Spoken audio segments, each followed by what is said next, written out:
A people are not made for rulers, but rulers for a people. A man never, in any instance, wills anything contrary to his desires, or desires anything contrary to his will. All our good is apparently from God, because we are first naked and wholly without any good, and afterwards enriched with all good. All earthly desires are but streams, but God is the ocean. For the very notion of hardness of heart implies moral inability. Faith abases men and exalts God. It gives all the glory of redemption to God alone. His aim, in all his investigations, was the discovery and the defense of truth. In order to act freely, we must act by chance, which is absurd, and what no man will dare to avow. Nothing sets a Christian so much out of the devil's reach than humility. Nothing grieves me so much as that I cannot live constantly to God's glory.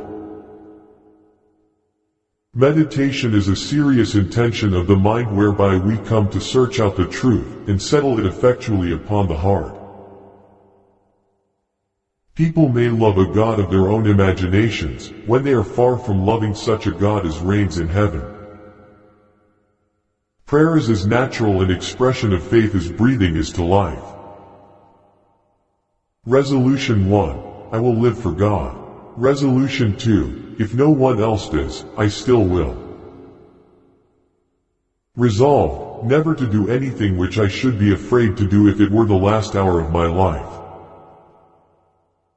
Resolve, that I will live so, as I shall wish I had done when I come to die.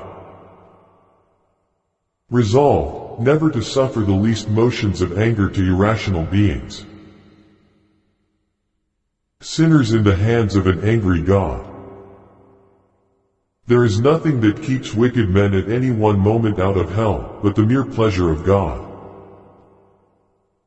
Truth is the agreement of our ideas with the ideas of God. The good Lord grant that false religion may cease, and true religion prevail through the earth. The ultimate good is to treat something according to its true value. The arrows of death fly unseen at noonday, the sharpest sight cannot discern them. That the will is always determined by the strongest motive. To go to heaven, fully to enjoy God, is infinitely better than the most pleasant accommodations here. Though we are not the efficient causes of our own acts of will, yet they may be either virtuous or vicious. Unconverted men walk over the pit of hell on a rotten covering. When indeed it is in God we live, and move, and have our being. We cannot draw a breath without His help. We ought not to limit God where He has not limited Himself. You contribute nothing to your salvation except the sin that made it necessary.